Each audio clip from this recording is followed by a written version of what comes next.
hosts. We're going to start this party off with Scott Rickenbach talking about the Eagles, the old Philadelphia Eagles. How's it going, Scott? I haven't seen you in a while. How are you? Doing well. How about you, Allie?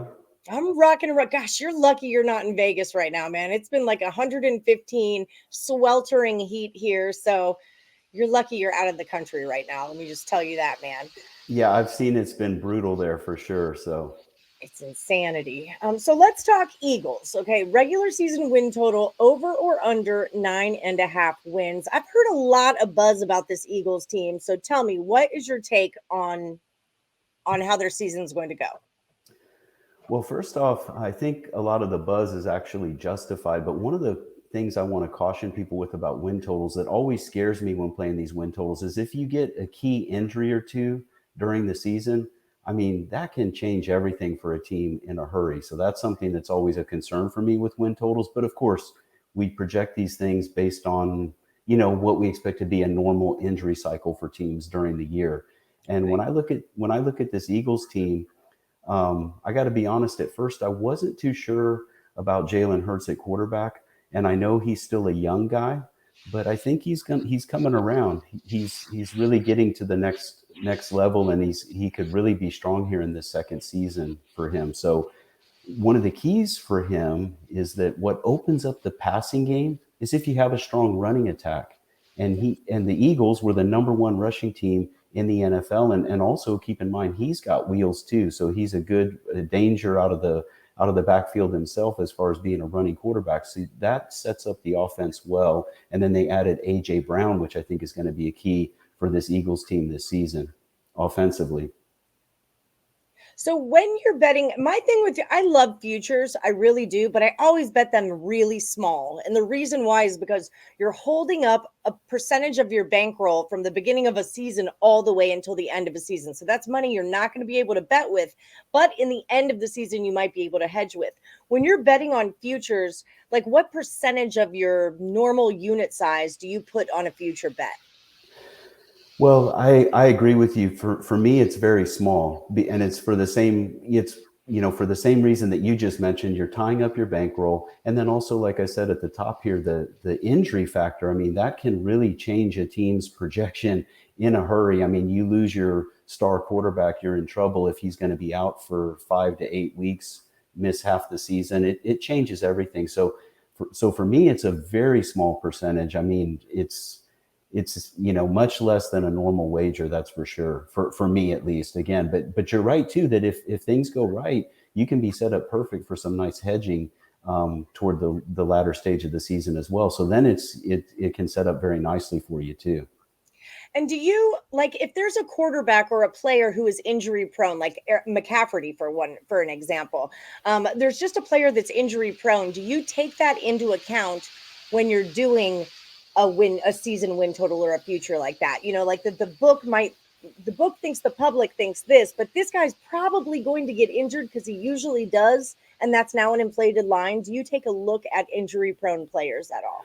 I think you have to factor that in and put some kind of probability factor within with the way that you're handicapping that. And then the other key that then comes from that is how strong is the backup? How deep is this team? Do they have the depth to make up for a guy being out for a period of time? And so you look at those injury prone guys and you have to factor that in as well. And for Absolutely. sure, 100%. Okay, so we've got the total is 9.5, and it's a minus 110 on either side. So the book is like saying this is the number. We're not sure if it goes to 10. We're not sure if it's at 9. We're pretty even on this one. What do you think? Are we going over or under 9.5 total wins this season? Well, one of the first things I looked at with their schedule is that 6 of their 17 games are against teams that are projected to win 9 or more games. So that's how many are against pretty solid teams. 4 of those 6 games are at home, so that helps the Eagles. Then when you look at their games against poor teams that are projected to win 6.5 games or less, they have 3 of their 8 road games are against those teams. So that means, hey, they're playing a lesser team. It's one of their road games, though, so they still have a chance to win that. In other words, it's not like they have a bunch of road games against high quality, high tier opponent. So I think this is going to help the Eagles. They've got a good percentage of their games against the stronger teams at home, and then they got some weaker teams on the road that they should be able to go and take care of business in those. And so I am looking at the over for the Eagles for this season. And one of the keys for me, though, is will Jalen Hurts continue to develop well and will the Eagles rushing attack stay strong to allow him for that further development? And again, do they get good production out of A.J. Brown right away? Because that'll be a key for this Eagles offense and how he meshes with Devontae Smith as well. And I think it's a real key for the Eagles. And then on the other side of the ball, I like some of the additions they've made defensively, but they do have a young defensive coordinator. So you're talking about a young quarterback and a young defensive coordinator on the other side of the ball. That's a couple of question marks for me, but I still think this Eagles team is a quality team. And then you look at the rest of the division, the Cowboys are strong, but other than that, the Giants and Washington, pretty weak as usual. So it's a very winnable division for the Eagles too. So let's cruise through the schedule just real quick. I know you only have so much time, but we'll kind of buzz through the schedule. We'll count up our wins, kind of a thing. Okay. So they started off at Detroit, at the Lions. Is that a win or a loss? Should be a win. Should be a win. Versus the Minnesota at home versus the Vikings. And there's a game where I think the key is being at home. Again, there, of course, nothing is ever a sure thing. That's for certain. But That would be a game I would look at and say, hey, that's one of the ones I'm looking for the Eagles to win. So then we're going at Washington.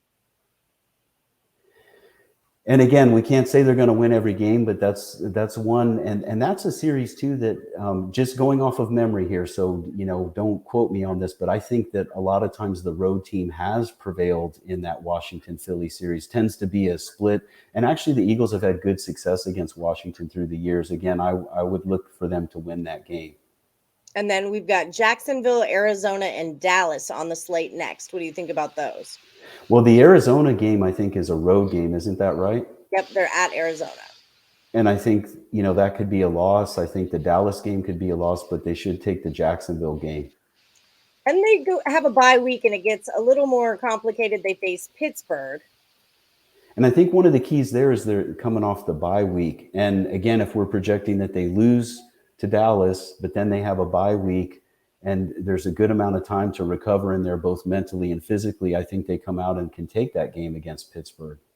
Then they face my Houston Texans, Washington again for the second time, and then the Colts. What do we think about those three? Well, I think the Washington series should be a split, yes. And then, and who do they have after Washington? They have at their Pittsburgh, and then at Houston, Washington, and then at the Colts. So they take the Houston game, but then the Colts one, I think, is going to be a tough matchup for them. And I see them losing that one on the road. Then they're at home versus Green Bay, and then against the Titans the following week. See, the key there is, I think, and the game against the Titans is at Tennessee, right? Is that one at Tennessee? No, they're at home. Oh, they are at home for that one. Mm-hmm. They can take both those games, because I know a lot of people would say, oh, Green Bay's too strong. But I think that in that situation, I think the home field is going to be the difference here in those games. And then we're going to go at the Giants, at the Bears, at the Cowboys. And I think they lose that first matchup at the Giants. Again, I know the Giants aren't a great team, but hey, it's NFC East. They tend to split these kind of games through the season, and I could see them, especially if we're projecting coming off a couple of big home wins and they go on the road and lose. And then after that, who they have after the Giants? I'm sorry, Allie?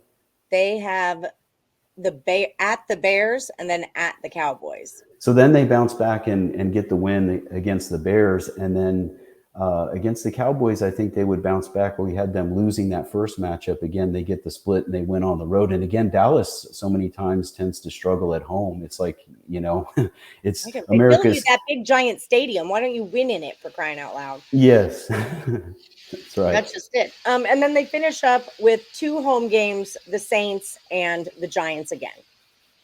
So I would project them to get the revenge against the Giants. We had them losing at New York. And of course, there's a lot of variables too when you come late in the season like that. When you're projecting, it's if they're already locked into a playoff position, that's going to affect that final game. They should be able to take care of business against the Saints at home. Again, it would be a tough matchup, but I like the Eagles at home. They really do tend to play quite well at home, and especially that also helps when you have a young quarterback like Hurts.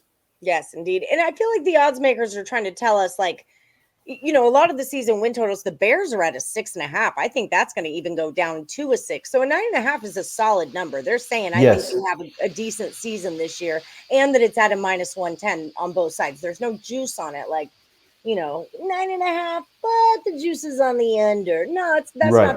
fair. They're kind of solid on this number. So that makes me kind of solid on this number. And especially since you're on it, I'm even more solid on this number. So we're going to take the Eagles team total over 9.5 wins for the regular season. Scott Rickenbach, what do you have lined up over at picksandparlays.net for all of our viewers looking for premium plays?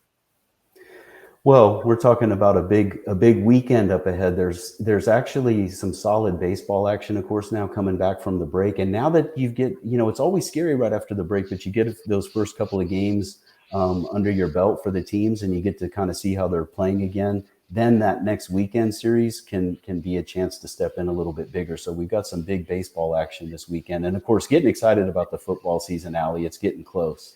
It's getting really close. I'm really excited about it.